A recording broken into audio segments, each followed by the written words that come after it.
เวิร์กเอฟเอ็ม99.50เมกะเฮิรตซ์ของวิทยาลัยเทคนิคกฟผแม่เมาะทุกวันศุกร์ตั้งแต่เวลา8โมงเมื่อเจ้าเป็นต้นไปและบันทึกเทปเอาไปออกอากาศผ่านทางเพจมูลนิธิธีระปัญโยซึ่งท่านผู้ฟังสามารถไปติดตามรับฟังย้อนหลังไปก๊อปปี้ลิงก์ไปคัดลอกลิงก์เอาไปส่งเอาไปแชร์ให้กับญาติธรรมทั้งหลายได้ยินได้ฟังกันได้แถมตัวท่านผู้ฟังวันนี้เรายังปะกันเรายังเจอกันในบรรยากาศของฤดูฝนเพราะว่าช่วงนี้พายุเข้าแล้วก็เป็นกังวลกับน้ำอย่างอำเภอแม่เมาะจังหวัดลำปางนะเวลานี้ก็ตกลงมานักแล้วก็นักหลายวันพอสมควรนะฮะเป็นห่วงเป็นใยท่านผู้ฟังที่มีพื้นที่ที่อยู่ใกล้ห้วยใกล้ดอยใกล้แม่น้ำเพราะว่า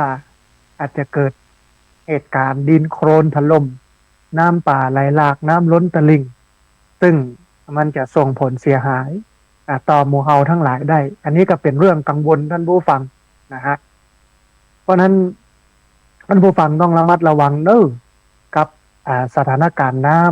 ำดูจากข่าวในทีวีที่อำเภอลีน้ำล้นท่วมนักอำเภอศพปราบนะฮะของลำปางเนาะแล้วก็ของจังหวัดอื่นๆโดยถ้าทั่วประเทศเนี่ยตอนนี้น้ำกำลังไปผสมจุ่มนุมกันที่ภาคกลางจังหวัดพระนครศรีอยุธยาได้รับผลกระทบพอสมควรนะฮะแล้วก็อาจจะต้องระมัดระวังสัตว์สิ่งหิ่งห้อยที่มากับน้ำไม่ว่าจะเป็นงูตะเข็บตะขาบแมงป่องยุงซึ่งอาจจะก่อให้เกิดความเสียหายทางชีวิตและทรัพย์สินของหมู่เฮาทั้งหลายได้เพราะฉะนั้นด้วยความห่วงใยจากรายการธรรมาภิวัตน์อันเป็นรายการวิทยุเพื่อการเผยแผ่พระพุทธศาสนาส่งเสริมการศึกษาและพัฒนาสังคมนะฮะท่านผู้ฟังวันนี้จะพาท่านผู้ฟังไปเรียนรู้วิธีการคือเฮานั้น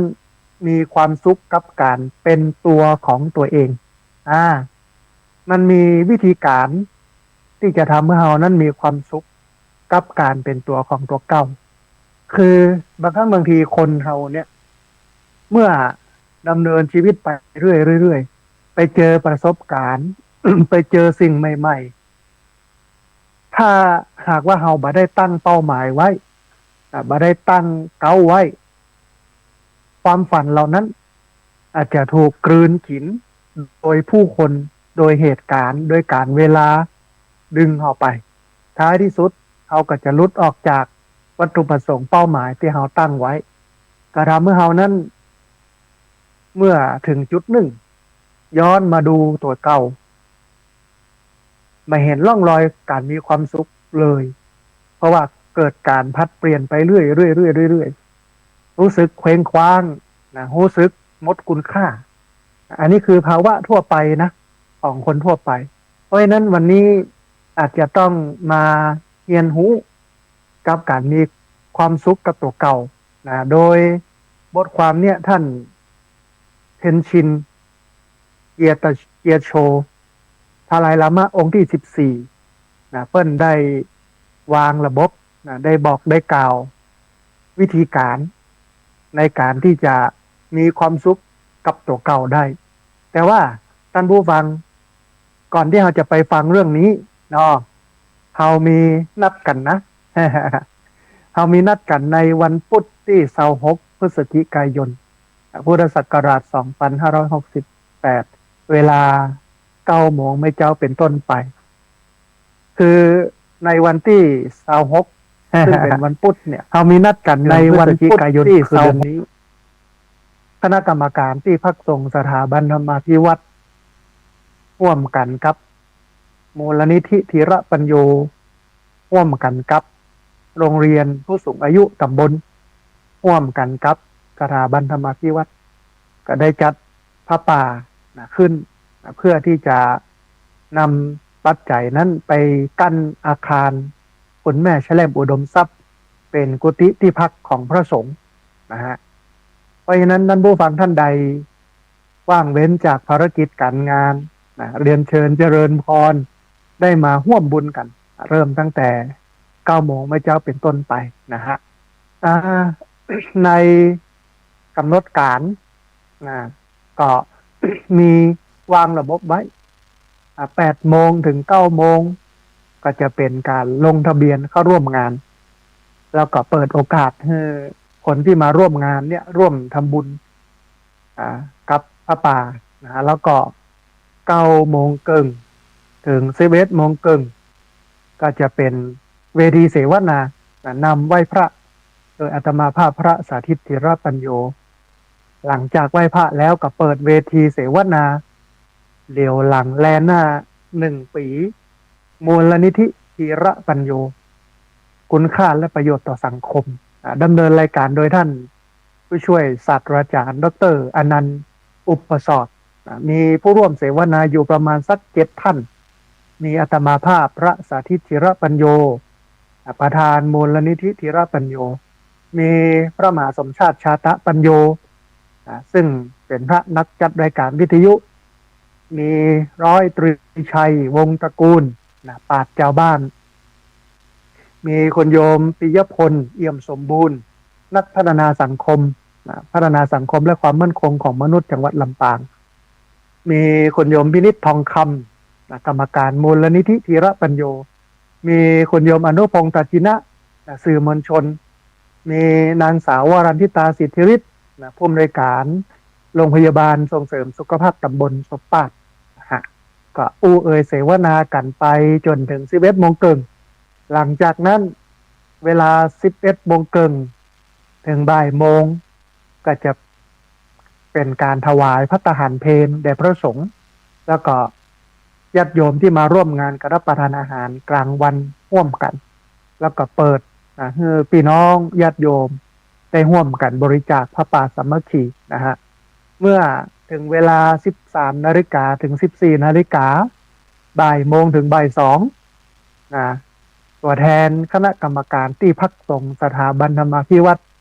จุดเทียนชนวนทรงให้ประธานในพิธีคุณโยมพนมพรตุ้ยกาดในอำเภอแม่เมาะประธานในพิธีจุดเทียนธูปบูชาพระรัตนตรัย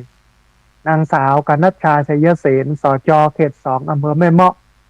ประเคนพานขอสมาทานเบญจศีลแด่พระสงฆ์ในพิธีแด่ประธานในพิธีฝ่ายสงฆ์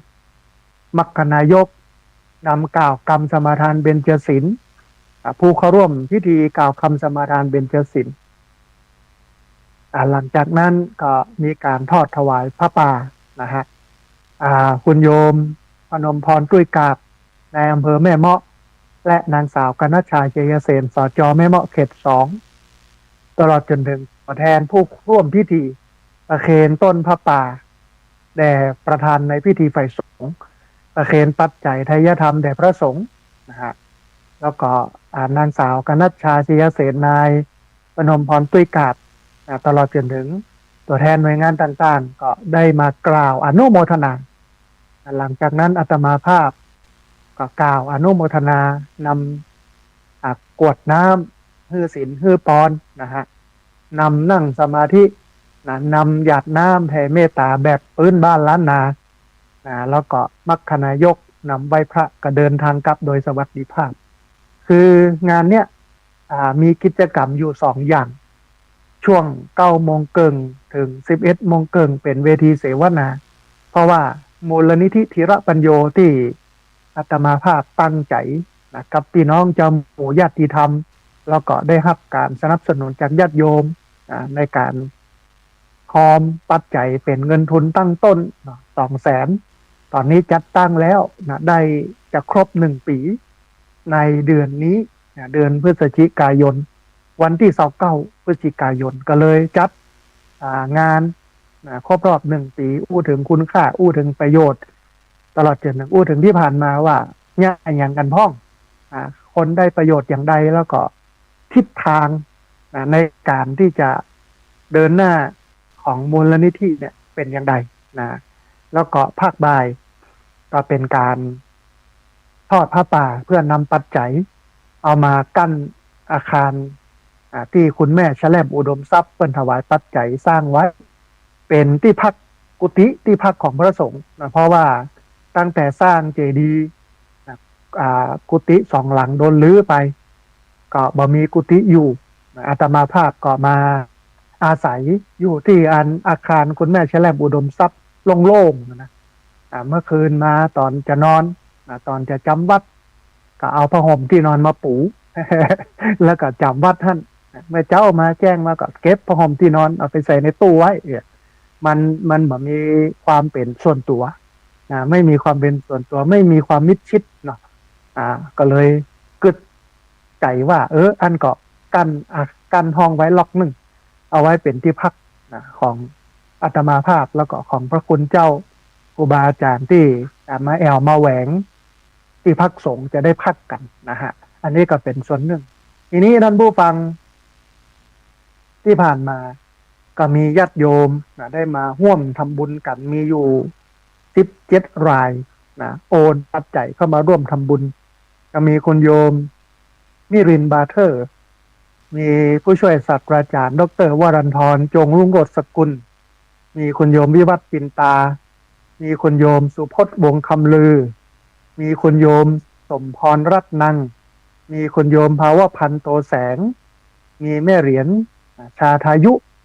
มีคุณมนทาทิพย์พรหมโมคัตมีคุณสุภัตราคำป่าแล้วมีคุณแม่จิรพันธ์โมป้อ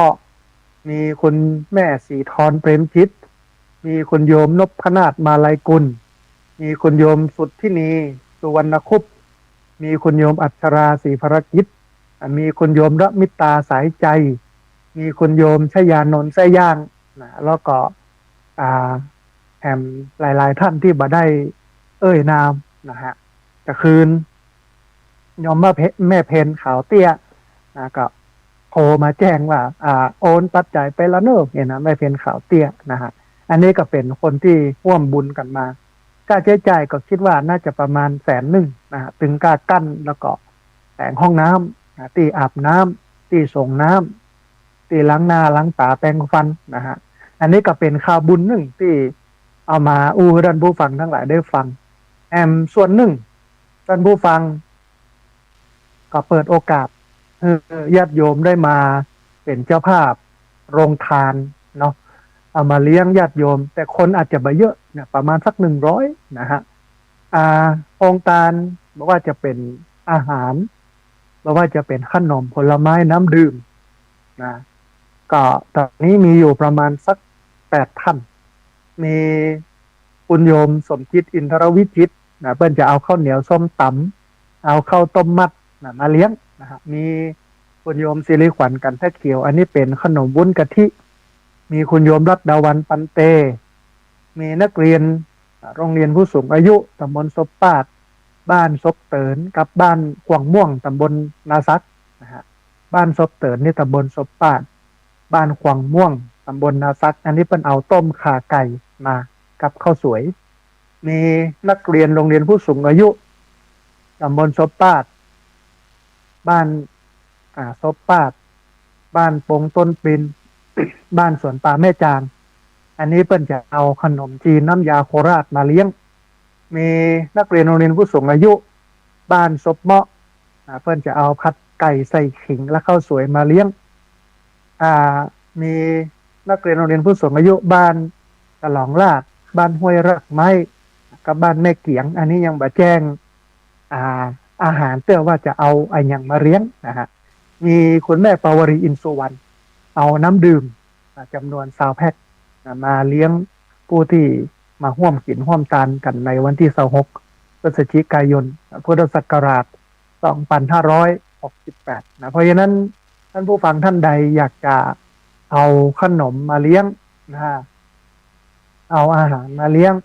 เอาน้ำดื่มมาเลี้ยงนะก็สามารถนำมาเลี้ยงได้โดยประสานงานไปที่ คุณมะขามหมายเลขโทรศัพท์0927186468สามารถเอาขนมเอาอาหารเอาผลไม้น้ำดื่มมาเลี้ยงผู้มาร่วมบุญในวันที่26พฤศจิกายนพุทธศักราช2568สามารถประสานไปที่คุณมะขามหมายเลขโทรศัพท์0927186468นะส่วนท่านใดอยากจะร่วมทำบุญหอมมาตั้นอาคารเป็นกุฏิที่พักของพระสงฆ์ก็สามารถร่วมทำบุญได้ที่ธนาคารกรุงไทยชื่อบัญชีที่พักสงฆ์สถาบันธรรมาภิวัตรหมายเลขบัญชี5360755318เป็นธนาคารกรุงไทยชื่อบัญชีที่พักสงฆ์สถาบันธรรมาภิวัตรหมายเลขบัญชี5360755318อันนี้ก็สามารถมาร่วมบุญกันได้นะฮะท่านผู้ฟังตะกี้ได้เกริ่นค้างไว้กับเรื่องความสุขนะฮะทำไมถึงเอาเรื่องความสุขมาให้กับท่านผู้ฟังได้ฟังในสถานการณ์นี้นะเพราะว่าสถานการณ์วันนี้มันดูเหมือนว่าจะเลวร้ายลงเลวร้ายในส่วนไหนส่วนแรกคือเศรษฐกิจเขาสังเกตสักปี2 ปีเนี่ยพืชผลทางการเกษตรที่ผ่านมาก็ได้ราคาสินค้าทางการเกษตรโดยเฉพาะผลไม้ที่อยู่ในเกณฑ์สูงนั่นก็คือทุเรียนแต่บัดน่าเชื่อว่าปีนี้ทุเรียนจะราคาต่ำนะรวมไปจนถึงลำไยรวมไปจนถึงลิ้นจี่และรวมไปจนถึงผลไม้อื่นๆเงาะละมุดอย่างต่างๆที่มันตกต่ำมากนะฮะเนี่ยเอาจะหันถึงสถานการณ์เศรษฐกิจทีนี้ปีหน้าเนี่ยน่าจะเผาแตะนะปีนี้เนี่ยเผาหลอก เผาหลอกมาได้ลูกโอ้ปีหน้านี่จะเผาแตะแล้วนะเพราะมันจะวิกฤตนะเศรษฐกิจวิกฤตเพราะฉะนั้นอาจจะต้องเล่าเข็มขัดนะในการใช้สตางค์อาจจะต้องพิจารณาคิดวิเคราะห์ ในการใช้ไม่ใช่ว่าเหมือนสมัยตะก่อนเราแค่ได้ยังก็ซื้อเนี่ยแจกจ่ายโน่นนี่นั่นดูเหมือนฟุ่มเฟือยเพราะว่าเงินมันมีมันหมุนแต่วันนี้เงินไม่หมุนเงินบอกค่อยมีเงินเขียมเพราะฉะนั้นอาจจะต้องเซฟต้องประหยัดอันนี้คือสถานการณ์ที่1แล้วก็ดูเหมือนว่าจะยาวสัก2-3 ปีเนี่ยก็จะฟื้นและก็จะเป็นกันไปทั่วโลกนะฮะที่สหรัฐอเมริกาที่ประเทศสหรัฐอเมริกาที่ประเทศจีนก็มีสถานที่ท่องเที่ยวที่วัยรุ่นหนุ่มสาวไปแอวกันนะเหมือนกรุงเทพนะคนวัยรุ่นเพิ่นก็ฮ้องกันว่าสยามสแควร์ไปแอวสยามสแควร์เนาะที่กรุงเทพแต่ว่าต่างประเทศก็เหมือนกันมันก็มีจุดแอวของวัยรุ่นหนุ่มสาวที่ประชุมจุ่มนุมกันอย่างเงี้ยแอวเล่นกันแต่ปรากฏว่าที่ผ่านมามีคนไปถ่ายสถานที่ในต่างประเทศปรากฏว่ามันโล่งหมดเพราะว่าเศรษฐกิจบ่ดีอันนี้อันหนึ่งเนาะเรื่องเศรษฐกิจแถมเรื่องหนึ่งคือเรื่องธรรมชาติเขาก็ดูสถานการณ์ธรรมชาติบ้านเฮาเนาะปกติตอนนี้มันหนาวแล้วนะท่านผู้ฟัง มันหนาวแล้วนะฮะมันไม่ใช่ฝนจะลงมาอย่างนี้นะน้ำปีนี้เยอะจริงแล้วก็หลายพื้นที่ได้รับผลกระทบนะฮะอันนี้คือความวิกฤตเนาะอย่างที่2นะวิกฤตอย่างที่3ก็คือเรื่องการเมืองเรื่องการเมืองเรื่องพรรคนั้นพรรคนี้นะฮะที่วุ่นวายกันอยู่ก็รัฐบาลชุดนี้เปิ้นตั้งเป้าไว้นะฮะ3-4 เดือนในเดือนมกราก็จะยุบสภาอันนี้คือการเมืองระดับชาตินะก็ดูเหมือนวุ่นวายกันน่าดูเหมือนกันแล้วก็เสถียรภาพของพรรคการเมืองบ่ค่อยมีนะฮะเมื่อเสถียรภาพคือความมั่นคงของพรรคการเมืองเนี่ยมันบ่มีเนี่ยการลงทุน ของนักธุรกิจต่างๆจากต่างประเทศเพิ่นก็ชะลอการลงทุนเพราะว่ารัฐบาลไม่แข็งแรงนะอันนี้ก็ชิ่งหรือว่ากระทบไปในส่วนของปัญหาเศรษฐกิจตัวอันนี้คือปัญหาการเมืองเนาะแล้วก็ในช่วงแฮมบักกี้วันนี้ก็จะมีการเลือกตั้งนะนายกอบตแล้วก็อบตก็จะวุ่นวายกันแฮมแล้วมองเห็นมุมหนึ่งวันนี้อันนี้เป็นส่วนเศรษฐกิจก็ถือว่าได้นะหลายคนก็กังวลเรื่องทุนเทาซึ่งวันนี้มันลุกคืบเข้ามาในการเมืองไทยเอาทุนเทาเอาทุนที่เกิดจากการไปโกงทุนพนันออนไลน์ทุนจากการค้ายาเสพติดทุนจากการค้ามนุษย์เข้ามาฟอกผ่านการเมืองเงินนี้เข้ามาหมุนมาซื้อคะแนนเสียงจากพี่น้องชาวบ้านคาดว่าทั้งนายกองค์การบริหารส่วนตำบลสมาชิกสภาองค์การบริหารส่วนตำบลเงินจะสะพัดหน้าดูรวมไปจนถึงในเดือนมกราคมในการจะเลือกตั้ง สมาชิกสภาผู้แทนราษฎรเงินก็จะหมุนสะพัดแถมซึ่งเงินเหล่านั้นส่วนหนึ่งก็มาจากเงินดำเงินเทาอันนี้คือสภาพทางด้านการเมืองสังคมก็ดูจะวุ่นวายน่าดูนะฮะมันบ่สงบ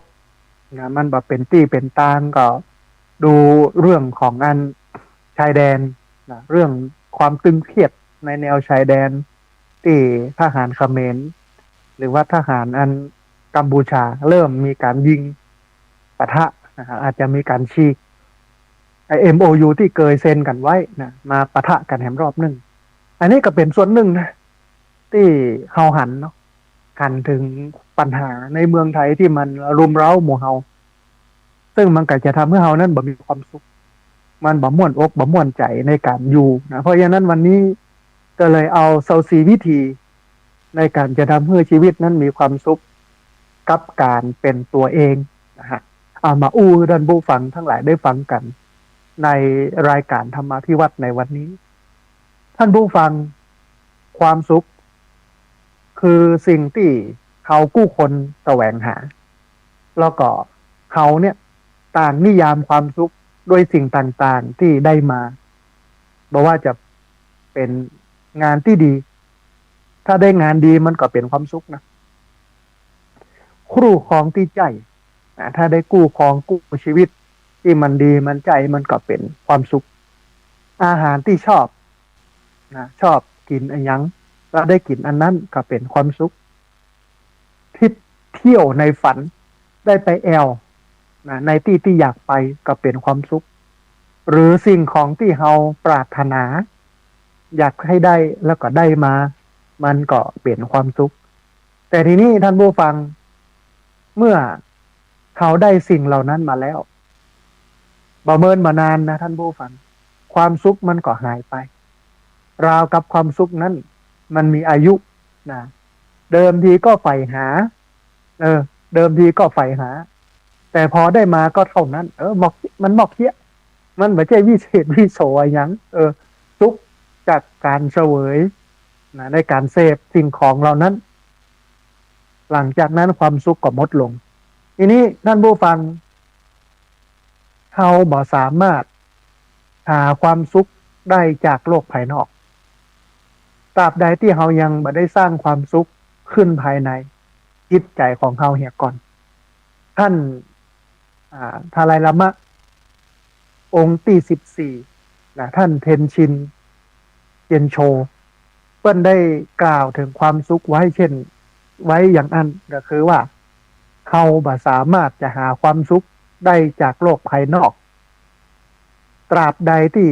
เขายังบ่ได้สร้างความสุขขึ้นมาภายในจิตใจของเราเหี่ยก่อนคำพูดเนี่ย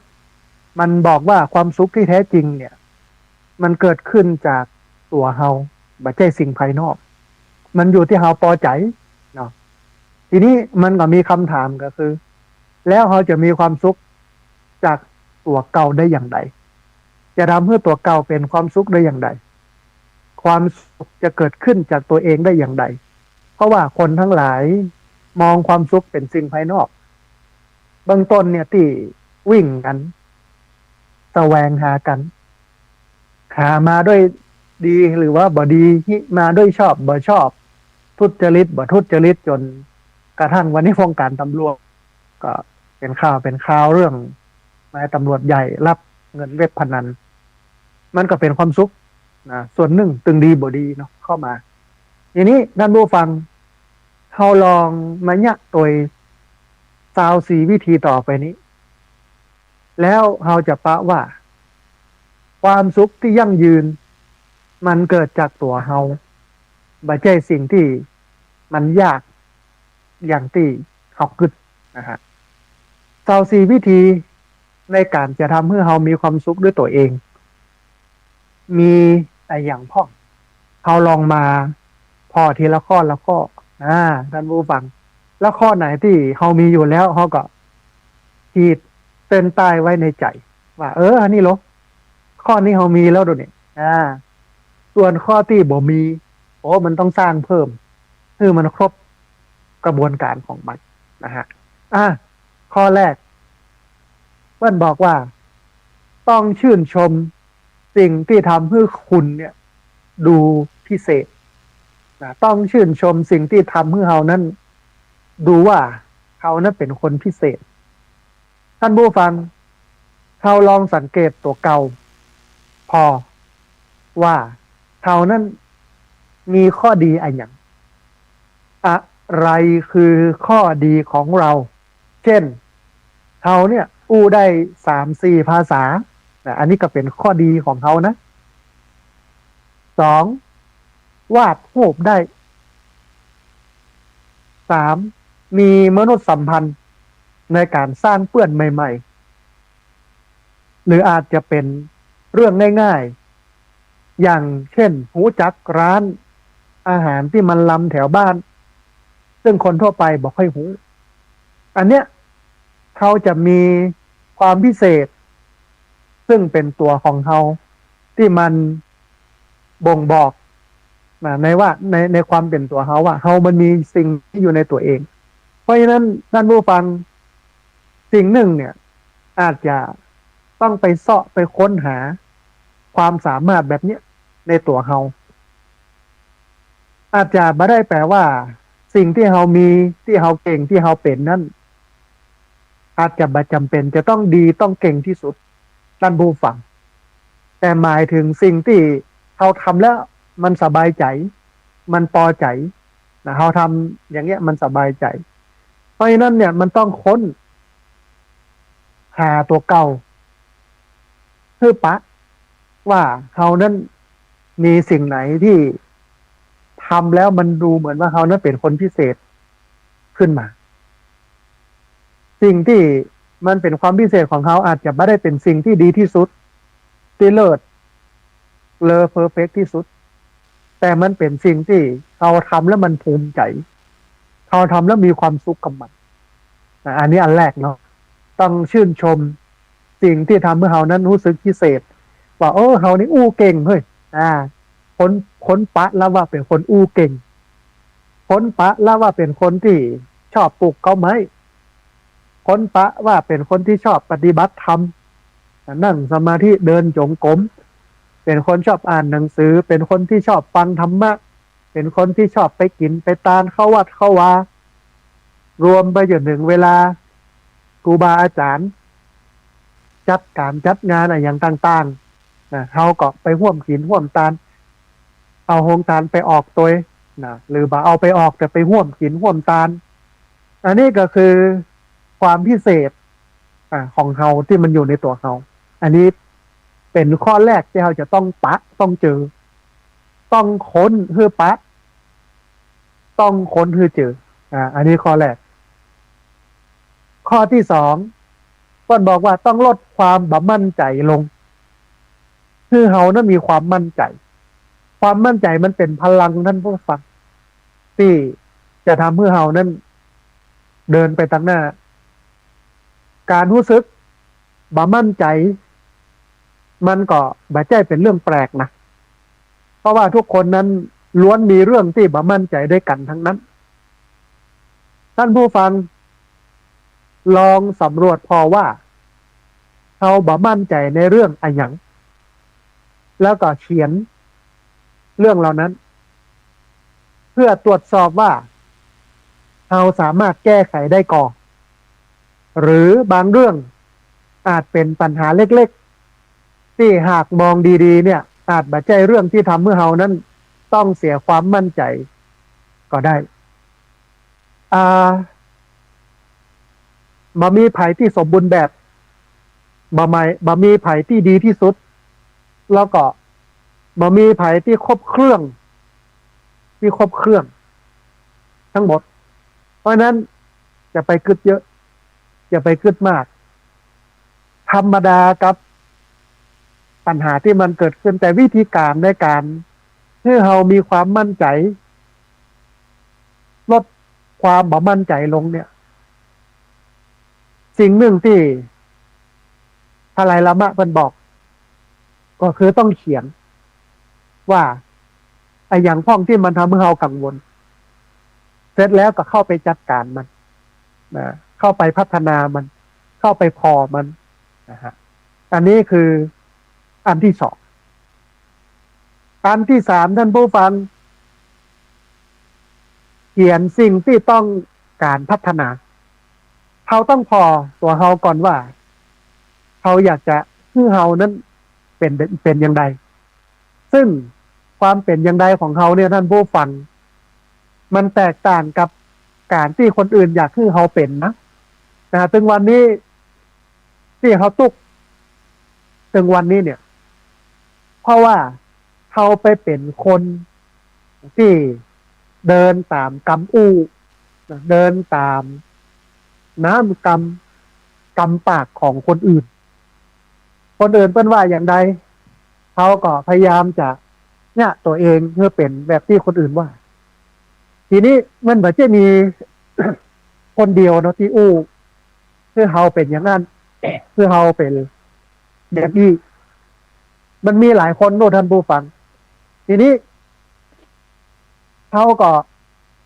หมุนหรือเปลี่ยนตัวเองไปตัวเขาเรื่อยคนหนึ่งว่าอย่างนี้เขาก็เป็นอย่างนี้บักกองแถมคนว่าอย่างนี้ เขาก็ไปเป็นคนอย่างนั้นแถมแถมคนว่าอย่างนั้นเขาก็ไปเป็นอย่างนั้นแถมมันบ่มีความเป็นตัวของตัวเองแต่ทีนี้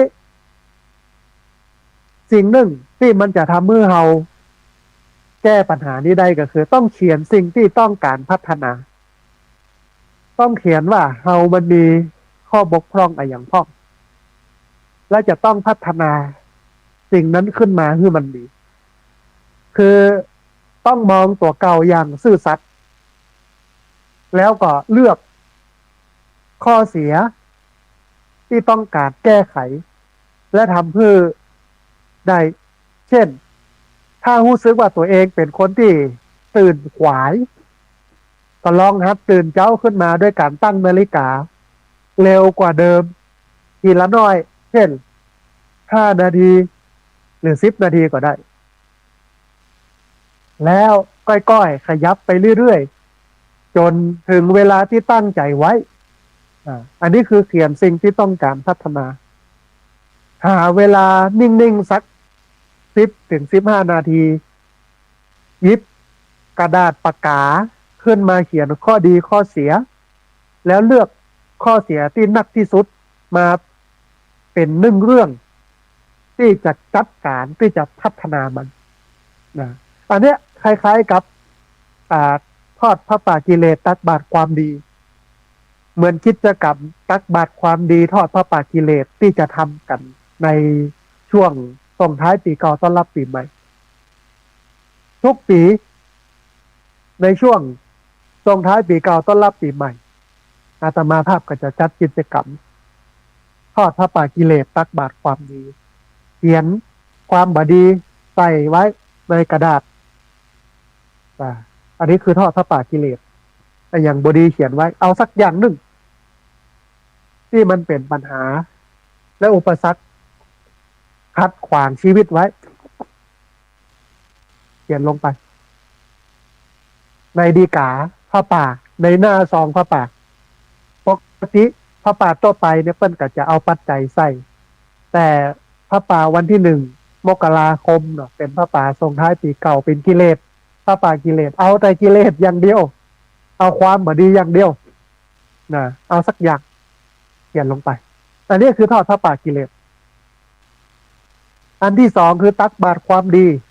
ขอความดีสักข้อหนึ่งที่จะเนี่ยในปีนี้ถ้าเป็นช่วงสิ้นปีก็เป็นปี2569จะทำอย่างสักอย่างหนึ่งประหยัดกาจะเก็บออมตังกาจะโน่นนี่นั่นกาอย่างเงี้ยนะฮะนี่คือเขียนสิ่งที่ต้องการพัฒนาแล้วก็ทำมันพัฒนามันนะฮะอันนี้อันที่3ข้อที่4เปิ้ลบอกว่าต้องไข้หัวให้กับตัวเก่าต้องหัวเราะให้ตัวเองมามีไผ่ที่สมบูรณ์นั่นบูฟังดังนั้นจึงบอกแปลกถ้าบางครั้งเขาจะทำผิดพลาดอะไรอย่างไปพ่องทีนี้ถ้าซีเรียสถ้าเครียดเกินไปในความผิดพลาดนั้นมันจะทำให้เราได้เป็นคนที่อายุสั้นเพราะว่าความคิดพลาดความกังวลมันเป็นความคิดในเชิงลบที่จะทำให้จิตใจมันมีพลังเพราะฉะนั้นก็ต้องผ่อนปลนให้กับตัวเก่าพ่องไข้หัวกับความผิดพลาดนั้นแล้วเริ่มต้นใหม่มันมีคำกรบทหนึ่งนะท่านผู้ฟังว่าผิดพลาดบกพร่องอย่าหมองเศร้าก็ใครเลยไหนเล่าไม่เคยผิดดูเอาเถิดดวงจันทราพระอาทิตย์ยังมืดมิดอยู่บ้างบางเวลาไข้หัวกับความผิดพลาดของเขาพ่องมันมีผลการศึกษาของประเทศนอร์เวย์ท่านผู้ฟังเปิ้นปะว่าคนที่ไข้หัวหรือมีอารมณ์ขันจะมีอายุยืนกว่าคนที่บ่ค่อยไข้หัวคนที่ไข้หัวหรือว่าคนที่มีอารมณ์ขันเนี่ยมักจะ มีอายุยืนกว่าคนที่บ่ชอบไข้หัวเพราะฉะนั้นเวลาเกิดความผิดพลาดบกพร่อง เกิดขึ้นเขาก็ไข้หัวพ่อง คือกับตัวเก่านะฮะอันนี้คือข้อที่4นะข้อที่5ยินดีกับสุขภาพของตัวเก่ายินดีกับสุขภาพของตัวเก่าท่านผู้ฟังพระพุทธเจ้าตรัสว่าอโลคยาปรบาลภาความไม่มีโรคเป็นลาภอันประเสริฐแต่ที่จริงเนี่ยความหมายตรงนี้มันลึกซึ้งโรคในที่นี้ก็คือโรคทางใจก็คือกิเลสนะความไม่มีกิเลสเนี่ยเป็นลาภอันประเสริฐอันนี้ถ้าอู้โดยตรงมันก็จะแปลว่าอย่างนี้แต่ถ้าอู้โดยเชิงคนทั่วไปเป็นบุคลาธิฐานเป็นบุคคลที่ฐานมันก็อู้ถึงโรคทางกายนะฮะพุทธศาสนาสุภาษิตอันนี้ก็คืออโรคยาปรบารภาความมีโรคเป็นลาภอันประเสริฐคำสอนนี้ยังคงเป็นจริงเสมอท่านผู้ฟังแต่คนส่วนใหญ่อาจจะไม่ได้นึกถึงก็กว่าจะรู้ซึ้งก็ตอนที่เรามาป่วยนักแล้วฉะนั้นหากวันนี้เรามีสุขภาพแข็งแรงเดินสบายกินของล้ำนอนหลับสนิทก็จงยินดีกับความปกตินี้นะก็ถือว่าเรานั้นโชคดีแต่ว่าถ้าเจ็บเป็นเย็นไข้ขึ้นมามันก็จะลำบากเพราะฉะนั้นคำว่ายินดีกับสุขภาพของตัวเก่าเนี่ยก็คือการรักษาสุขภาพมันก็จะมีอยู่2อย่าง1การกินต้องรู้จักกินต้องรู้จักกิน สองในส่วนของการใช้ชีวิตคือการออกกำลังกายถ้าชีวิตเราจ้างกินเลือกกินแล้วออกกำลังกายปัญหาสุขภาพก็มีแต่ถึงวันเนี่ยหลายคนเลือกกินไม่ได้แล้วก็บอกค่อยมีเวลาออกกำลังกายแต่สุขภาพก็เลยบ่ดีแต่เพราะฉะนั้นต้องยินดีกับสุขภาพตัวเองแต่ถ้ามันยังกินดีอยู่ยังรับดีอยู่ยังตื่นทำงานได้อยู่เนี่ยก็ยินดีกับมันแต่ว่าต้องรักษาสุขภาพอันนี้คือข้อที่ห้านะครับข้อที่หกเปิ้ลบอกว่าต้องพูดขอบคุณเสมอท่านผู้ฟังการรู้จักคำว่าขอบคุณการรู้จักอู้คำว่าขอบคุณต่อสิ่งต่างๆที่มีแล้วก็เป็นอยู่ตอนนี้เนี่ยที่เรามีที่เราเป็นณเวลานี้นะจะช่วยให้เรานั้นตระหนักถึงคุณค่าของสิ่งที่มีอยู่มากกว่าจะไปมกมุ่นกับสิ่งที่ขาดแล้วก็สิ่งที่อยากได้มาถ้าเราขอบคุณต่อสิ่งต่างๆมันจะช่วยให้เรานั้นตระหนักถึงคุณค่าและของสิ่งที่มันมีอยู่มากกว่าการไปหมกมุ่นถึงสิ่งที่มันขาดและสิ่งที่อยากได้มานะฮะลองมองดูสิ่งที่เรามีอยู่ตอนนี้แม้เกิบที่เราสวมที่เราใส่มันจะกู้เก่าไปพ่องแต่บางอย่างหรือว่าแต่อย่างน้อยอ่ะมันก็พาเราเดินไปไหนมาไหนได้ในทุกวันทุกเวลาได้ทุกที่หรือแม้แต่เพื่อนแล้วก็คนใกล้ชิดคนใกล้ตัวที่คอยเป็นเพื่อนเพื่อนปรึกษานั่นก็เปรียบเหมือนของขวัญในชีวิตของเขาเพราะฉะนั้นต้องขอบคุณในสิ่งที่มีอยู่แต่ถ้าโดยความหมายแล้วตอนเนี้ยนั่นก็แปลว่าพอใจในสิ่งที่ตนมียินดีในสิ่งที่ตนได้นะตรงนี้นะข้อหกเนี่ยคือการขอบคุณเสมอมันทำให้เราตระหนักสำนึกว่าอ๋อสิ่งที่เรามีอยู่มันก็มีดีเยอะแยะเยอะกว่าสิ่งที่ขาดด้วยซ้ำนะฮะอันนี้คือข้อที่หกข้อที่เจ็ดมันบอกว่าต้องออกกำลังกายท่านผู้ฟังต้องออกกำลังกายการออกกำลังกายนั้นดีและบ่ยากแค่30 นาทีสัก2-3 ครั้งต่อสัปดาห์ก็จะช่วยให้เรานั้นมีสุขภาพที่ดีแถมยังทำให้เรานั้นรู้สึกดีกับตัวเก่าตัวนะก็ลองดูเนาะท่านผู้ฟังเนาะ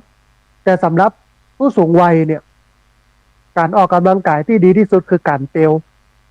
ไม่ไปเตียวเตียวไปเตียว8 บ้านก็ได้เตียวในส่วนสาธารณะก็ได้ตามถนนหนทางที่มันปลอดภัยเตียวบ่ต้องเยอะเอาที่เป่าไหวมันก็ทำให้เรานั้นมีสุขภาพแข็งแรงแต่ว่าต้องทำติดต่อกัน30 นาทีขึ้นไปนะจะถือว่าเป็นการออกกำลังกายนะฮะอันนี้คือข้อที่7ข้อที่8ท่านผู้ฟังกินอาหารที่ดีต่อสุขภาพกินอาหารที่มันบ่ดีร่างกายก็จะย่ำแย่พอร่างกายแย่ใจก็ยากที่จะเบิกบานลองหันมากินอาหารที่มันดีต่อสุขภาพลดหวานลดมันลดความเค็มลงนะลดรสหวานลดรสเค็มลดมันลงไปกินผักไปกินผลไม้กินของที่มันจะทำให้เราถ่ายง่ายกินผักสีเขียวคนบะเก่าโบราณเปิ้นก็บอกกันนะว่า กินผักเป็นยากินปลาเป็นอาหารนะกินผักเป็นยากินปลาเป็นอาหารนะช่วงเนี้ย แต่ว่าแม่แรงไปลงไปในสวนที่ญาติโยมเพิ่นปลูกผักกันนะในสำนักโอ้บรอกโคลีกะหล่ำดอกกำลังออกนะแต่ว่าปีนี้บ่งามเหตุที่บ่งามหนึ่งฝนมันเยอะน้ำมันเยอะน้ำมันท่วมแปลงผัก มันเยอะเกินนะอันหนึ่งเนาะอันที่สองมันบอกค่อยหนาวเพราะผักเนี่ยบอกว่าจะเป็นบรอกโคลีกะหล่ำดอกกะหล่ำปลีคะน้าเห็ดหอมเนี่ยมันเป็นพืชฤดูหนาวนะบกองฝนเยอะมันก็บอกค่อยงามปีนี้นะฮะแต่ว่าปกติก็ฉันเนี่ยสมัยตะก้อนเนี่ยฉันอาหารที่ญาติโยมใส่บาตรก็ไปตรวจเช็คร่างกายถ้าเมื่อเป็นโรคไขมันอุดตันในเส้นเลือดตอนนี้ก็ยังรักษาอยู่ฉันยาอยู่นะฮะตอนเป็นใหม่ๆเนี่ยฮิมบดี หมอบอกว่าถ้ามาจ้ากว่านี้นะท่านเส้นเลือดในสมองแตกแน่นอนมรณภาพหรือว่าเป็นอัมพฤกษ์อัมพาตแน่นะฮะอัมพาตก็มาดูก็เลยบอกว่าหมอมันเกี่ยวกับอะไรอย่างไรหมอก็บอกว่าเกี่ยวกับพฤติกรรมการทานอาหารคือการกินของเรานะฮะเพราะฉะนั้นก็เลยหันมากินอาหารที่มีผักเยอะขึ้นลดการกินความหวานความมันความเค็มลงนะมากนะก็เลยทำให้สุขภาพตอนนี้ก็พออยู่ได้นะหมอนัด6 เดือนเตื้อหนึ่งปีหนึ่งมาเจอกัน2 เตื้อกับหมอนะฮะแต่ว่ายาเนี่ยฉันตลอดแต่ว่าตอนนี้ลดลงแล้ว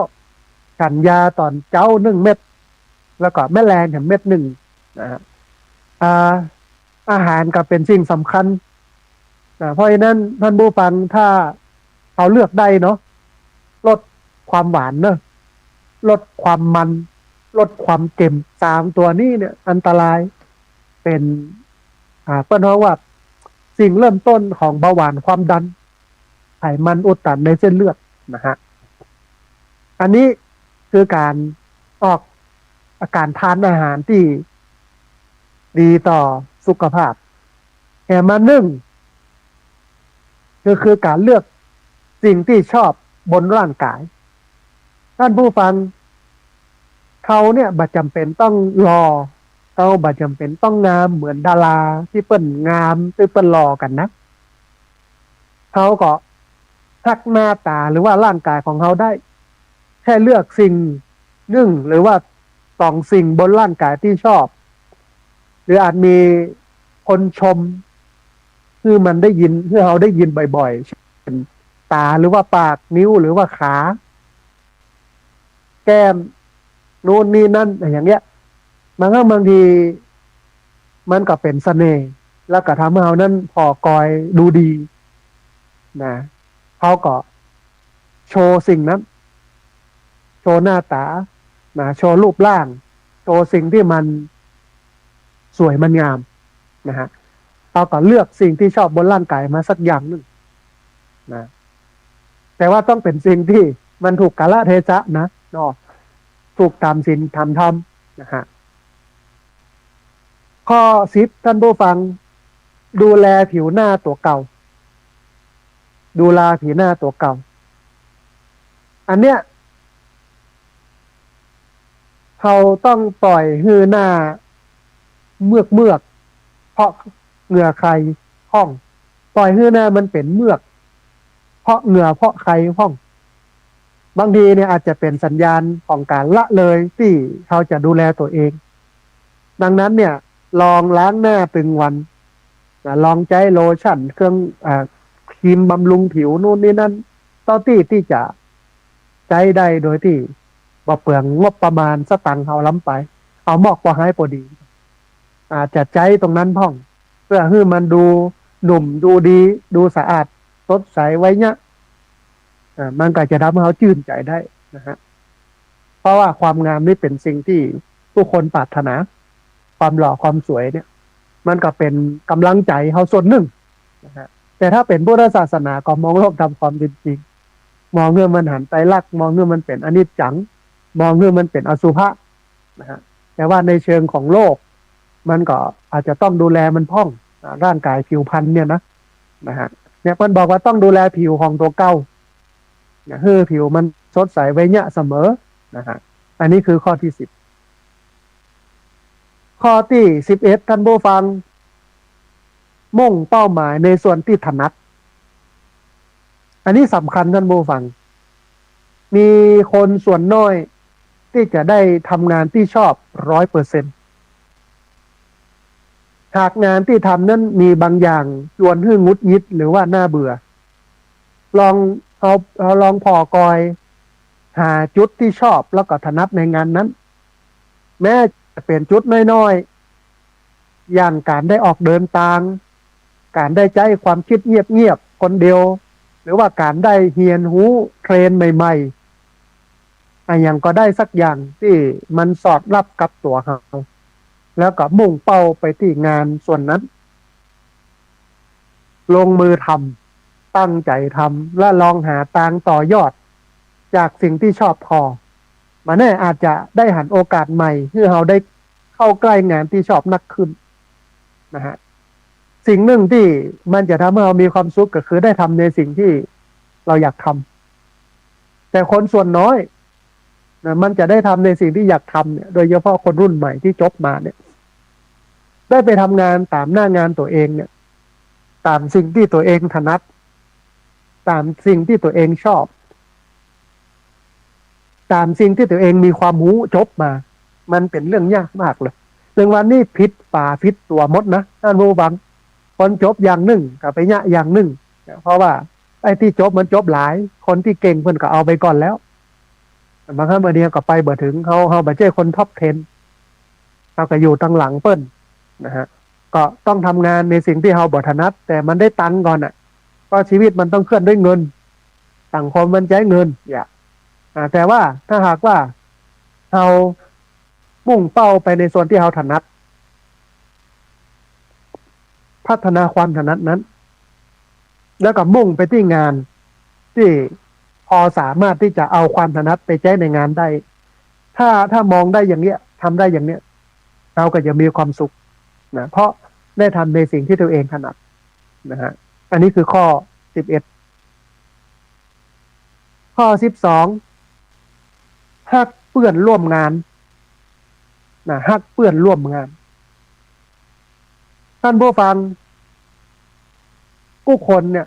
ต่างอยากเป็นเพื่อนกับใครสักคนเพื่อนร่วมงานของเรารวมถึงตัวเราก็เช่นกันถึงแม้เพื่อนร่วมงานของเราจะบ่มีอะไรหยังที่มันเหมือนกับเราเลยมีการใช้ชีวิตที่บ่เหมือนกับเราชอบของกินที่มันบ่เหมือนกับเราชอบการนุ่งห่มชอบอะไรอย่างที่มันบ่เหมือนเราอะแต่มันก็ไม่ได้หมายความว่าเขาจะให้ความเป็นมิตรเขาจะทำความรู้จักและก็จะชื่นชมคนทำงานด้วยกันที่มันแตกต่างกันบ่ได้เขาลองสร้างมิตรภาพเพื่อเกิดขึ้นกับเพื่อนสักคนแล้วเขาก็จะรู้สึกอยากตื่นไปยากาศนักขึ้นตื่นไปยากาศนักขึ้นมันก็จะเป็นแรงจูงใจในการทำงานนะฮะคือเขานักขึ้นนะฮะอันนี้คือฮักเพื่อนร่วมงานข้อที่12ข้อที่13นั่นผู้ฟังอ่านข่าวทำไมถึงต้องอ่านข่าวต้องติดตามข่าวสารบ้านเมืองเนี่ยอย่างเพราะโลกมันเปลี่ยนไปตึงวันนาทีต่อนาทีเลยนะ วินาทีต่อนาทีวินาทีต่อวินาทีแล้วโลกมันเปลี่ยน1 วันการติดตามข่าวสารต่างๆว่าเหตุบ้านการเมืองช่วงนี้เป็นอย่างไรพ้องจะช่วยให้เรานั้นมองโลกได้กว้างขึ้นบ่ตกยุคบ่เป็นคนหลงยุคแถมยังช่วยให้เรานั้นมีคลังความรู้เอาไปต่อยอดในชีวิตประจำวันรวมถึงช่วยให้มีบทบาทในบทสนทนาที่มันน่าสนใจ ในเวลาที่เราไปอู้กับคนอื่นนะทุกครั้งในสังคมนั่นเนี่ยมีท็อปออฟเดินทางเป็นประเด็นที่สังคมอู้เสมอนะช่วงนี้ก็อู้เรื่องตำรวจสีเทานักการเมืองสีเทาอู้เรื่องน้ำนะอู้เรื่องน้ำนองน้ำท่วมอู้เรื่องดินแดนนะอู้เรื่องเศรษฐกิจเนี่ยถ้าเราพอที่จะมีข้อมูลเหล่านี้โดยการติดตามอ่านข่าวดูข่าวประจำนะเราก็มีข้อมูลอันนี้สามารถที่จะเอาไปอู้ไปเอ่ยกับจมูกเขาได้อันนี้คืออันที่13การอ่านข่าวนะฮะอันที่14ท่านผู้ฟังเขาจะต้องเรียนรู้ภาษาใหม่ภาษาที่2คือมันได้สักน้อยนึงมันต้องเยอะนะแต่มันก็เป็นเรื่องยากนะในโดยเฉพาะในวัยสูงวัยที่ฟังรายการอยู่เนี่ยแต่เราลองมาฟังดูว่าเปิ้ลมีหลักคิดกับการที่จะเรามีความสุขกับตัวเองโดยการเรียนรู้ภาษาใหม่อย่างไรท่านผู้ฟังการเรียนรู้ภาษาใหม่คือการเปิดโลกเพราะว่าจะช่วยให้เรานั้นเข้าถึงข้อมูลความรู้รวมถึงวัฒนธรรมที่อยู่ในภาษานั้นนอกจากนี้ยังช่วยให้เรานั้นได้เปื้อน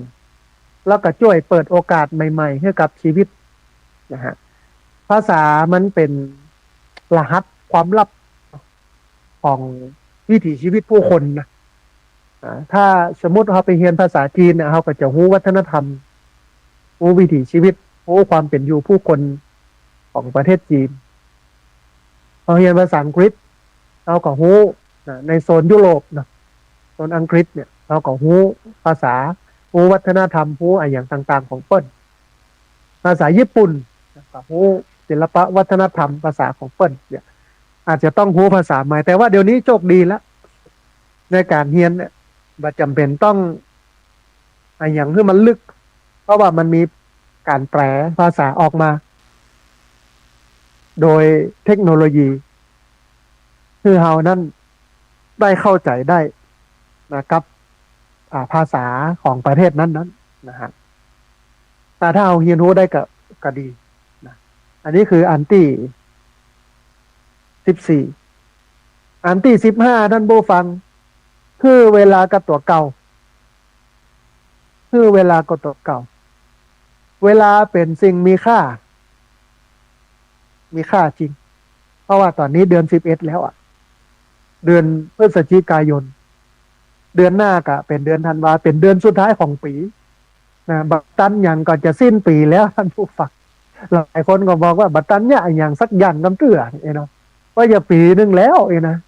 สิ่งที่คาดที่ฝันที่วางระบบอย่างกันไว้บัตรแล้วบ่เสร็จอย่างเงี้ยเนาะ1 ปีนะฮะท่านผู้ฟังเวลาเป็นสิ่งที่มีค่าการใช้เวลาไปกับอันอย่างเนี่ยมันบ่งบอกว่าเฮาให้คุณค่ากับสิ่งใดถึงบางวันเขาจะยุ่งไปพ้องแต่อย่าลืมเผื่อเวลาให้กับตัวเก่าแล้วก็อาจจะเป็นช่วงสั้นๆสักชั่วโมงต่อวันสำหรับทำในสิ่งที่เราฮักเช่นอ่านหนังสือนั่งสมาธิสวดมนต์ฟังเพลงทำสิ่งต่างๆปลูกก็ไม่ก็ตอกตัดแต่งกิ่งไม้กวาดบ้านเพียวบ้านทำโน่นนี่นั่นคือเวลากับตัวเก่าสักชั่วโมง2 ชั่วโมงคือเราได้อยู่กับตัวเองนะฮะอันนี้คือข้อที่15ข้อที่16จะต้องพักผ่อนให้เพียงพอท่านผู้ฟังต้องพักผ่อนให้เพียงพอการพักผ่อนเนี่ยมันบ่ใช่แค่นอนพักผ่อนให้มันเพียงพอเนาะรวมมาจนถึงการเนี่ยสิ่งอื่นๆที่มันรู้สึกผ่อนคลายมันก็จะช่วยให้ร่างกายมีสุขภาพดีและสดใสเพื่อนบอกว่าต้องลองพยายามเข้านอนในเวลาเดิมที่มันบ่ดึกจนเกินไปคือบ่เกิน4 ทุ่มแล้วก็วางความกังวล ทิ้งไว้ข้างหมอน แล้วก็นอนรับเต็มตื่นเพื่อมีแหงให้มันลุกขึ้นมาใหม่นะเริ่มต้นวันใหม่ได้ที่สำคัญที่สุดนะต้องวางโทรศัพท์ไว้ห่างจากตัวหน่อยหนึ่งนะเพราะว่าหลายคนคุ้นชินก่อนนอนสิ่งที่จะวางเป็นสิ่งสุดท้ายก็คือโทรศัพท์มือถือตื่นนอนมาสิ่งที่จะดูสิ่งแรกคือโทรศัพท์มือถือนะฮะเพราะฉะนั้นอาจจะต้องวางเงื่อห่างจากตัวเขาน้อยหนึ่งนะแต่ว่าจะต้องรู้จักพักผ่อนให้มันเพียงพอการพักผ่อนให้เพียงพอเนี่ยนะไม่ใช่แค่เรื่องของการนอนอย่างเดียวนะอาจจะให้เวลาตัวเก่ากับตัวเก่าเนี่ยสักชั่วโมงนะหรือว่า2 ชั่วโมงก็ให้เราเนี่ยได้อยู่กับตัวเองได้อยู่กับตัวเก่าได้เข้าใจตัวเก่านะแล้วก็ได้ทบทวนที่สำคัญที่สุดการให้เวลากับตัวเองเนี่ยคือการมาทบทวนตัวเองเลยนะถึงไงยัง1ถึงข้อบกพร่องในอดีต2วางแผนวางผังอนาคตไว้นะว่าอนาคตเขาจะอยู่จุดไหนเขาจะเป็นอย่างไรนะถึงวันนี้อาจจะต้องกึดหนักหน่อยหนึ่งเพราะว่าสังคมมันซับซ้อนหนักขึ้นนะสังคมมันค่อนข้างที่จะบ่เหมือนสังคมเกษตรกรสังคมเกษตรกรรมในยุคโบราณคนบักเก่าเนี่ยสังคมมันถูกวางระบบไว้โดยที่บ่ต้องได้กึดอะไรอย่างเยอะปลูกพักคัดไม่เป็นอยู่กินกันไปแบบนั้นแต่ณวันนี้โลกสังคมมันซับซ้อนหนักขึ้นมันมีกลไกมันมีอะไรอย่างต่างๆหนักขึ้นมากมายที่ทำให้ผู้คนเนี่ยต้องใจกำกึดหนักขึ้นต้องคิดต้องวิเคราะห์หนักขึ้นการ เพื่อเวลากับตัวเก่าเนี่ยนะการนั้นใส่ใจตัวเก่าการพักผ่อนเนี่ยส่วนหนึ่งก็คือการเพื่อเวลากับตัวเองมาคิดถึงเรื่องอดีต มองถึงความผิดพลาดมองถึงเส้นทางที่ทำมาและ มองถึงเรื่องอนาคตว่าเขาจะตัวเก่าไปจุดไหนไปอยู่ได้อย่างไรมีตัวตนนะอยู่แบบไหนอยู่อย่างใดถ้าชีวิตเราเนี่ยมีเวลาที่เราได้กึดพ่องเอามือมานอนไก่หน้าผากนอนกึดนี่นะอาจจะกายบะกายก็ได้ มานั่งกึดนอนกึดมันก็จะทำให้เรานั้นมีประสิทธิภาพในการใช้ชีวิตมากขึ้นไม่ต้องมาโศกเศร้าเสียใจไม่ต้องมากังวลอะไรอย่างนะฮะเพราะว่ามันถูกจัดถูกวางอะไรอย่างไว้หมดแล้วอันนี้ก็เป็นส่วนหนึ่งนะทีนี้ข้อที่17ท่านผู้ฟังต้องฮักพ่อแม่ฮักญาติพี่น้องท่านผู้ฟังบางครั้งบางเวลาชีวิตก็พาเฮาเพื่อไปไกลบ้าน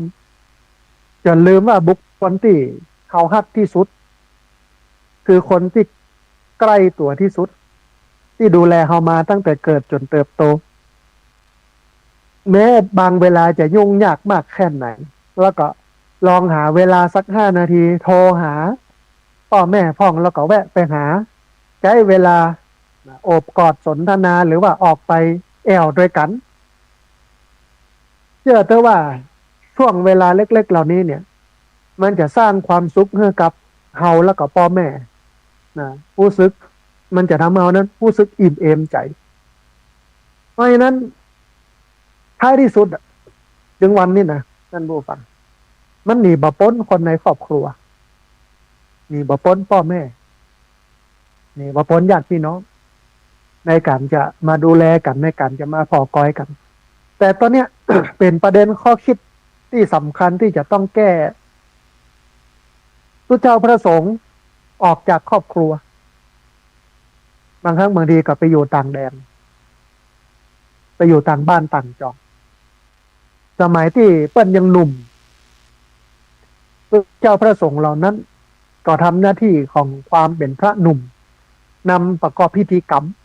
งานศพงานขึ้นบ้านใหม่งานแต่งงานบวชเห็นเข้าสลากพระป่ากฐินตานขันเข้าขันตาว่าจะเนี่ยงานพัฒนาสังคมในมิติอื่นๆเรื่องเยาวชนเรื่องพ่อบ้านแม่เฮือนเรื่องสิ่งแวดล้อมเรื่องสัพพะเรื่องบริการสังคมอย่างเนี้ยนะแต่พอเจ้าพระสงฆ์เหล่านั้นแก่ตัวมามันลำบากนะยิ่งมามีใครมาพอมากอยมามีใครมาดูแลอย่างเงี้ยอาตมาภาพเห็นมาเยอะเนาะกับพระที่ทำประโยชน์หรือว่าฮือประโยชน์กับสังคมเยอะแยะมากมายแต่บกอง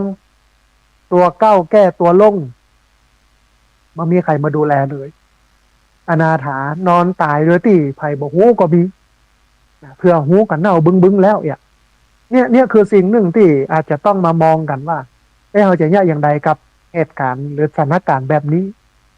ไม่ใช่แค่ชาวบ้านที่บ่มีไผ่ดูแลหรือว่ามีความลำบากในการใช้ชีวิตนะสำหรับผู้ป่วยติดเตียงอะไรอย่างต่างๆเนี่ยมิติของทุกเจ้าก็เหมือนกันถ้าป่วยติดเตียงแล้วนี่ยุ่งเลยยุ่งอย่างใดก็คือหนึ่งคนที่จะมาดูแลทุกเจ้าพระเนนที่ป่วยส่วนใหญ่เนี่ยจะเป็นไม่ยิงดูแลก็ มันบ่สะดวกท้ายที่สุดก็คือซื้อลาสิกขาไปดูแลที่บ้านโอ้บางครั้งบางทีพระเพิ่งก็ไม่อยากจะลาสิกขาอยากจะมรณภาพในความเป็นพระ แต่มันก็ยังได้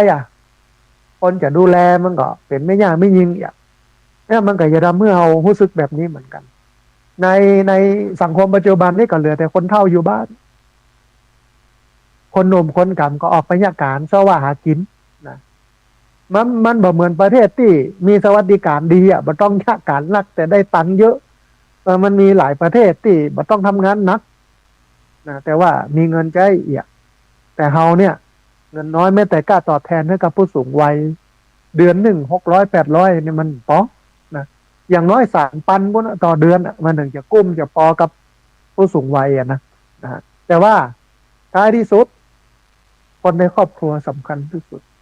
ถึงแม้แต่เป็นพระนะยังอาตมาภาพเนี่ยมานั่งคิดนะว่าถ้าเอาเท่าในไผ่อย่ามาดูแลเฮาเลย ถ้าเอาเท่าในไผ่อย่ามาดูแลเฮานะ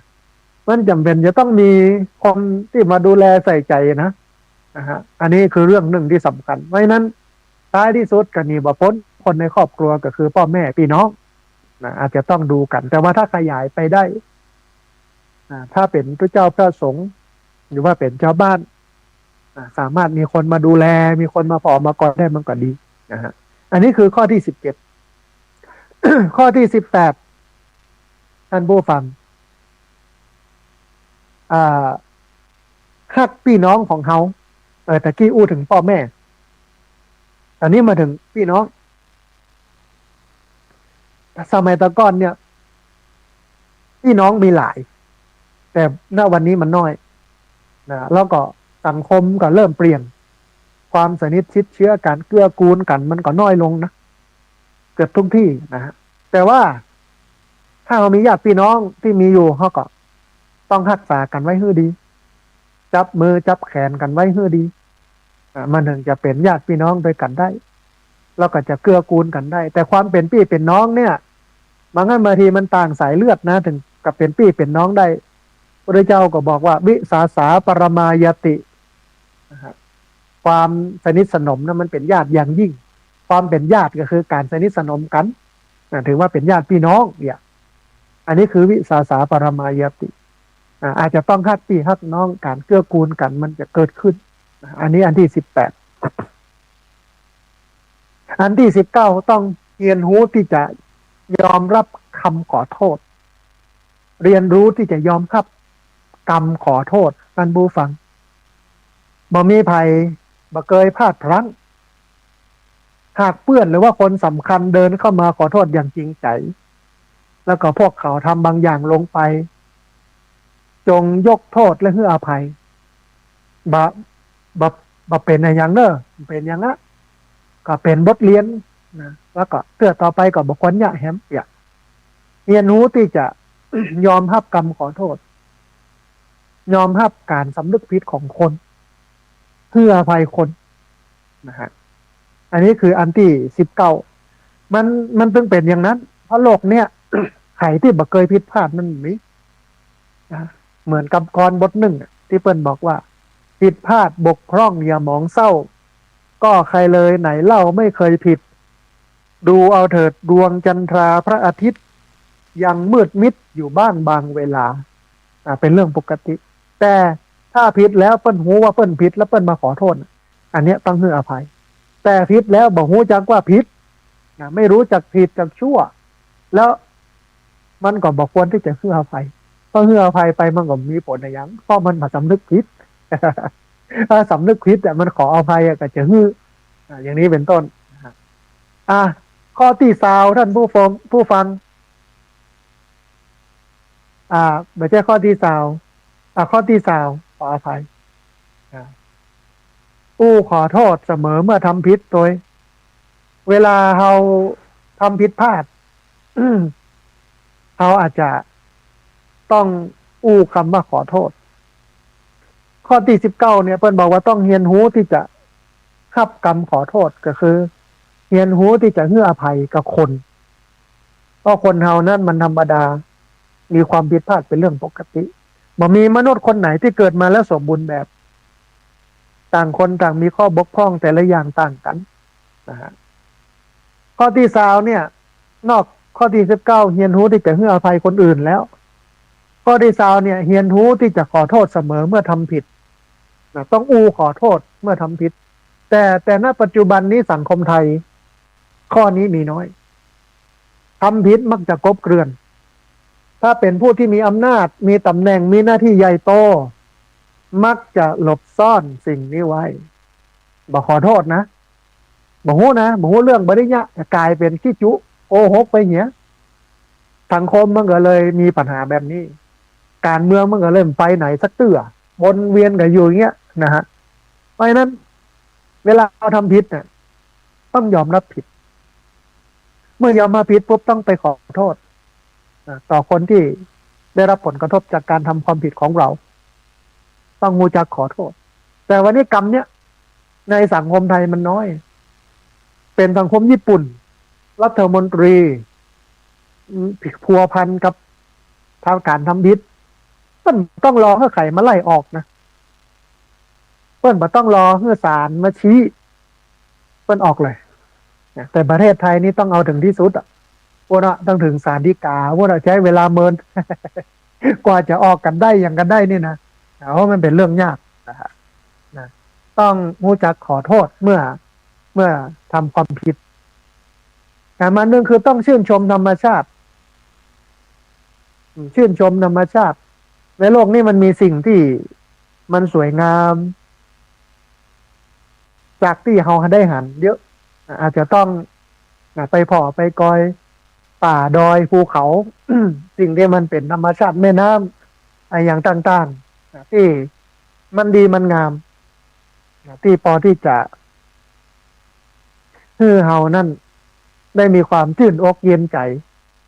กับการได้ไปสัมผัสกับการได้ไปชื่นชมธรรมชาติ ที่จริงธรรมชาตินี่มันเป็นการเยียวยานะถ้าเหนื่อยนักกับคนกับสิ่งในอย่างวุ่นวายก็แวะไปแหวงธรรมชาติพ่องมันก็จะทำให้เรานั้นชื่นอกเย็นใจนะฮะอันหนึ่งอันที่22ก็คือการขับรถออกไปออกไปเล่นพ่องอาจจะเป็นรถถีบรถจักรยานนะฮะอาจจะเป็นรถมอเตอร์ไซค์อาจจะเป็นรถยนต์ที่มันพาเราไปได้ก็ไปท่านผู้ฟังออกไปไปแหวงไปปะไปพบผู้คนสิ่งแวดล้อม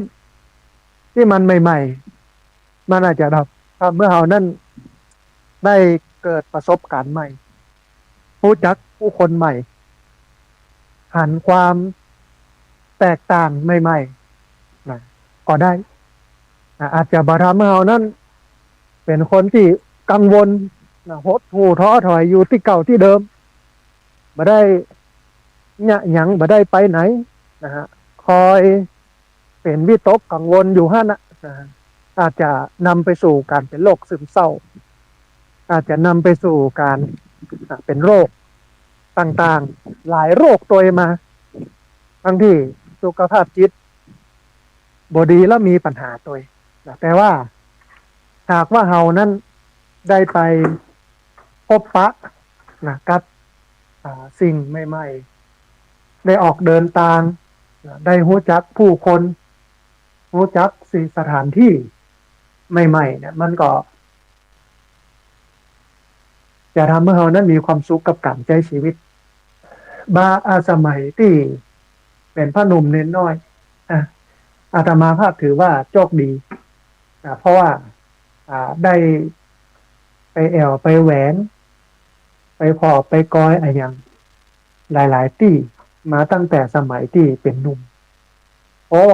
สมัยอายุสาวต้นๆเนี่ยท่านผู้ฟังอ่าได้ออกเดินตามทำหน้าที่เป็นผู้ประสานงานพระสงฆ์นักพัฒนา16จังหวัดภาคเหนือเชียงใหม่ละปูนลำปางแพร่น่านพะเยาเชียงรายแม่ฮ่องสอนเพราะมันได้ออกเดินทางไปเห็นพื้นที่เห็นความเป็นอยู่เห็นผู้คนเยอะนะฮะมันทำให้เราได้มีประสบการณ์ดีขึ้นหนักขึ้นแล้วก็ได้รู้ได้หาอย่างนักขึ้นนะพอหน้าวันนี้นะบอกค่อยได้ไปไหนละ เพราะว่างานในพื้นที่มันรัดตัวนะมันเยอะเกินที่จะมีเวลาเหมือนสมัยหนุ่มๆที่ไปหันแอลนี่ไปหันนั่นหันนี่เองนะแต่ว่าก็ถือว่ายำหนุ่มเขาใช้ชีวิตคุ้มเพราะว่าเขาได้ไปหันนั่นหันนี่ได้ไปรู้จักผู้คนที่มันหลากหลายนะได้ไปหันสถานที่ได้ไปเรียนรู้บริบทสังคมต่างๆมันก็ทำให้เรานั้นมีความรู้มีประสบการณ์ตั้งแต่น้อยนะฮะจนวันนี้บอกค่อยมีเวลาแต่ว่าคิดว่าปีหน้าเนี่ยอาจจะได้ไปหั่นไปนี่ออกไปปุ้นไปเพนักขึ้นกว่าเดิมถึงวันนี้อยู่ในพื้นที่แล้วก็ดูงานในลำปางวันที่22พฤศจิกายนอาจจะไปที่ดอยเต่าพอดีพี่น้องที่ดอยเต่าเพิ่นมีปัญหาเรื่องเมืองแร่แล้วก็อาตมาภาพได้ประสานกับคณะกรรมการสิทธิมนุษยชนแห่งชาติก็เข้าไปพ่อไปกอยเปิ้ลก็ทำเพื่อการจะทำเหมืองของเอกชนของแหล่งทุนเนี่ยมันยุติลงพี่น้องชาวบ้านที่อยู่แถวนั้นเป็นพัน2-3 พันนะฮะก็รู้สึกมีความสุขแล้วก็วันที่22เนี่ยเพื่อนจะจัดงานครบรอบหนึ่งที่ปีบุหัวนาของเมืองแรกก็จะมีการอู้เอ่ยกันคนก็เป็นพันๆเหมือนกันนะเพื่อนก็นิมนต์อาตมาภาพในฐานะที่เคยไปช่วยไปพอไปกอยเปิ้ลนะฮะในช่วงต้นๆของงานการสร้างเมืองแร่การต่อสู้เมืองแร่นะฮะก็อาตมาภาพก็จะไปแล้วก็วันที่15นี้ที่เวียงป่าเป้าท่านอาจารย์มหาสมชาติที่เวียงป่าเป้านะไม่ใช่มหาสมชาติที่วัดบรรพตสถิตลำปางเปิ้นก็นิมนต์อาตมาภาพไปร่วมกินร่วมทานในงานฉลองสมณศักดิ์พ่อครูแล้วก็การนั้นทำบุญศาลาของพระอาจารย์มหาสมชาตินะฮะที่เวียงป่าเป้าในวันที่15นี้ก็นัดหมายผู้เฒ่าผู้แก่ญาติโยมที่